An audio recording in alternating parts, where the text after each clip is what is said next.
Hello guys, welcome back to my channel. Guys, ఈరోజు నా ఛానల్లో మీ అందరికీ రాజుల స్టైల్లో నిల్వ అల్లం పచ్చడి ఏ విధంగా తయారు చేసుకోవాలో చూపించబోతున్నాను. ఈ ప్రాసెస్లో కనుక ఒక్కసారి మీరు అల్లం పచ్చడి పట్టుకుంటే డెఫినెట్లీ 1 ఇయర్ వరకు కూడా నిల్వ ఉంటుందంట గాయ్స్. ఎప్పుడైనా మనం చట్నీ చేసుకోలేనప్పుడు ఈ పచ్చడి ఇడ్లీ, దోశ, వడ కాంబినేషన్లో చాలా ఎమ్మీగా సూపర్ టేస్టీగా ఉంటుంది. మీ పిల్లలు కూడా ఎంతో ఇష్టంగా ఈ పచ్చడిని తింటారు. మరి పచ్చడిని ఏ విధంగా తయారు చేసుకోవాలి, ఎలా తయారు చేసుకోవాలి, ప్రాసెస్ ఏంటి అనేది ఇప్పుడు నేను మీకు చూపించబోతున్నాను. So let's start the process. ముందుగా కడాయి పెట్టుకొని దాంట్లో కొంచెం వేరుశనగ ఆయిల్ని యాడ్ చేసి ఆవాలు, మెంతుల్ని ఈ విధంగా రెడ్ బ్రౌన్ కలర్ వచ్చే వరకు కూడా రోస్ట్ చేసుకొని తీసి పక్కన పెట్టుకోవాలి గాయస్. నెక్స్ట్ మళ్ళీ అదే కడాయిలో వేరుశనగ ఆయిల్ని మళ్ళీ యాడ్ చేసుకొని తర్వాత వెల్లుల్లిపాయలు ఉంటాయి కదా గాయస్, దాని పైన కొంచెం తల తోక ఉంటాయి కదా, అవి రెండు కట్ చేస్తే సరిపోద్ది. స్కిన్ మొత్తం రిమూవ్ చేయక్కర్లేదు. అవి కట్ చేసుకొని ఈ విధంగా ఆయిల్ వేసుకొని బాగా దోరగా ఫ్రై చేసుకోండి. అవి రెడ్డిష్ కలర్లోకి వచ్చిన తర్వాత తీసి పక్కన పెట్టుకోవాలి. సో గుర్తుపెట్టుకోండి గాయస్, మనం ఏ ఇంగ్రీడియంట్ వాడినా సరే దాన్ని ఆయిల్లో ఫ్రై చేసిన తర్వాత మాత్రమే యూస్ చేయాలి. ఇందాక మనం మెంతులు, ఆవాలు తీసుకున్నాం కదా గాయస్, అవి ఫ్రై అయిపోయిన తర్వాత మిక్సీ పట్టుకోవాలన్నమాట. సో మెంతులు, ఆవాలు, ధనియాలు ఇవి మాత్రం ఖచ్చితంగా మిక్సీ పట్టుకొని పొడి మాత్రమే యూస్ చేసుకోవాలి గాయస్, గుర్తుపెట్టుకోండి. సో ఇది కరివేపాకు గాయస్. మళ్ళీ ప్రతిసారి కూడా మనం కొంచెం కొంచెం ఆయిల్ యాడ్ చేసుకోవాలి. ఆయిల్ క్వాంటిటీ బట్టి యాడ్ చేసుకొని ఫ్రై చేసుకోవాలి. కరివేపాకు గాయస్, కరివేపాకు కూడా మేము ఇలా ఆయిల్ యాడ్ చేసుకొని ఫ్రై చేసుకున్నాం. ఇది వచ్చేసి ధనియాల పొడి గాయస్, ఇందాక చెప్పాను కదా. సో ధనియాల పొడిలో కూడా కొంచెం ఆయిల్ యాడ్ చేసుకొని ఈ విధంగా ఫ్రై చేసుకొని దోరగా ఫ్రై అయ్యి కొంచెం మంచి అరోమా వచ్చినప్పుడు తీసి పక్కన పెట్టుకోవాలి.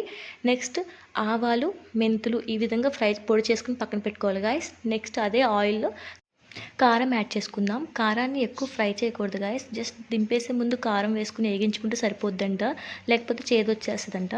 ఇది మిక్సింగ్ బౌల్ గాయస్. ఇందులో మేము ఏమేమి మిక్స్ చేసామంటే ఫస్ట్ మనం మెంతులు, ఆవాలు ఫ్రై చేసి పొడి చేసి పెట్టుకున్నాం కదా, ఆ పొడి, ధనియాల పొడి, కారము, ఉప్పు, చింతపండుని మేము ఇలా గొజ్జులాగా ప్రిపేర్ చేసుకొని పక్కన ఉంచుకున్నాము. ఈ ప్రాసెస్ కావాలంటే నాకు కామెంట్ చేయండి. నెక్స్ట్ వీడియోలో తప్పకుండా ఈ చింతపండు ఎలా మేము చేసామనేది వీడియో చేసి పెడతాను.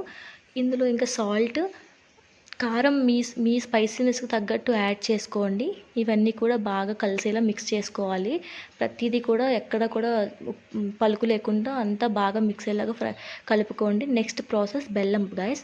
మెయిన్ ఇంపార్టెంట్ ఇంగ్రీడియంట్ ఇది అల్లం పచ్చడి. బెల్లం వచ్చేసి కేజీ అల్లానికి కేజీన్నర బెల్లం తీసుకోవాలి. జస్ట్ ఒక టీ గ్లాస్ అంత వాటర్ దాంట్లో యాడ్ చేసుకొని బాగా పాకం వచ్చేలా ఇలా ఉడకపెట్టుకోవాలి. నెక్స్ట్ పాకం ఇలా ఒక ప్లేట్లో వేసుకొని వాటర్ పోసి చూస్తే ఇలా ఉండకట్టాలన్నమాట. ఇలా ఉండకడితే కరెక్ట్ కన్సిస్టెన్సీ. డైరెక్ట్గా తీసుకొని అల్లం పచ్చడిలో పోసేసుకోవడమే.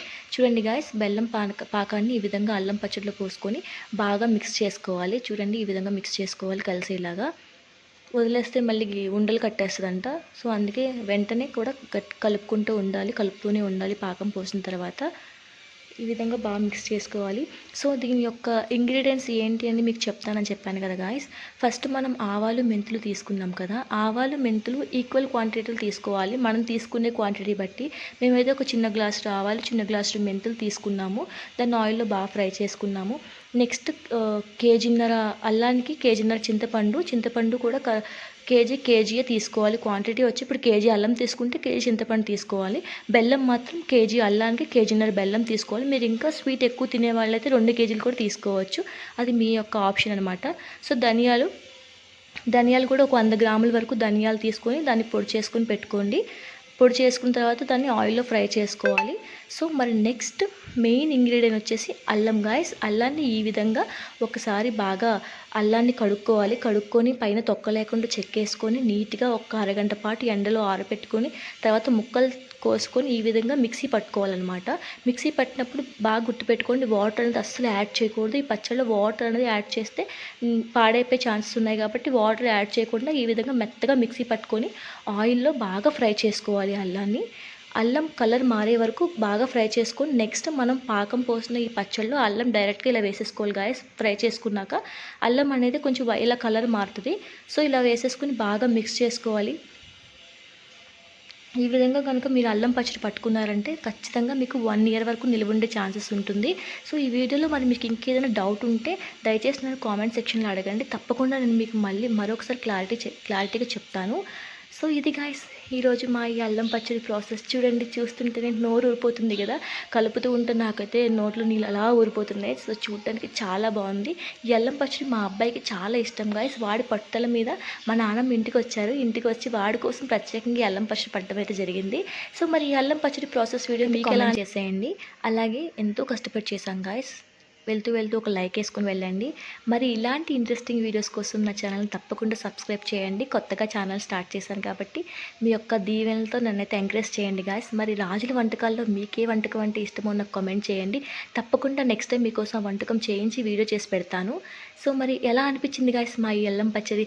ఇది ఇడ్లీ, దోశ, వడాలోకి చాలా అంటే చాలా టేస్టీగా ఉంటుంది.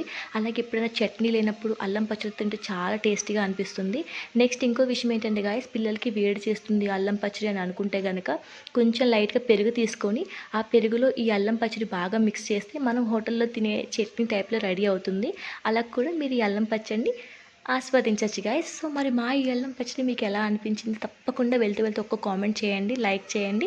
Thank you for watching. By by.